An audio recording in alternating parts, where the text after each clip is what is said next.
వివాహం చేసుకోవచ్చా? ఇప్పుడు చేసుకోవచ్చు అని అంటే కొంతమందికి ఇబ్బంది.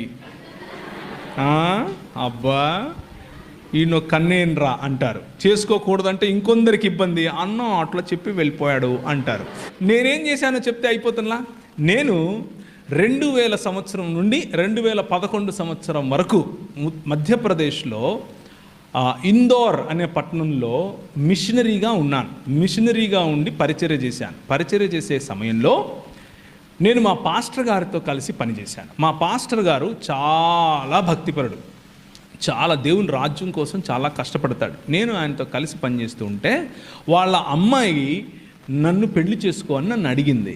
నేను మా పాస్టర్ గారికి చెప్పాను. రెండు కలిపే కదా, కలిపానా లేదా చూసారా? నేను మా పాస్టర్ గారికి చెప్పాను, అయ్యా మరి ఆమె నన్ను పెళ్లి చేసుకోమని అడుగుతా ఉంది, మీరు ఓకే అంటే సమయం తీసుకుని మా ఇద్దరికి కౌన్సిలింగ్ ఇవ్వండి, మేము పెళ్లి చేసుకుంటాం. లేకపోతే రేపటి నుంచి మళ్ళా దాన్ని ఏమంటారు, ఎవరికి వారే యమునా తీరే అని చెప్పాను. చెబితే ఆయన 2 రోజులు టైం తీసుకుని ప్రార్థన చేసి మా అమ్మతో మాట్లాడి, మా అమ్మ ఆయన ఒక మాట అనుకుని, సరే నో ప్రాబ్లం, ఆ అమ్మాయిది చదువు అయిపోయి ఆ తర్వాత చేసుకుందులే అన్నారు. ఒక 2 సంవత్సరాలు గ్యాప్ తీసుకుని ఇద్దరం ఒకరినొకరు అర్థం చేసుకుని వాళ్ళ ముందే, మా తల్లిదండ్రుల ముందు, అంటే మా భార్య తల్లిదండ్రుల ముందు అర్థం చేసుకుని,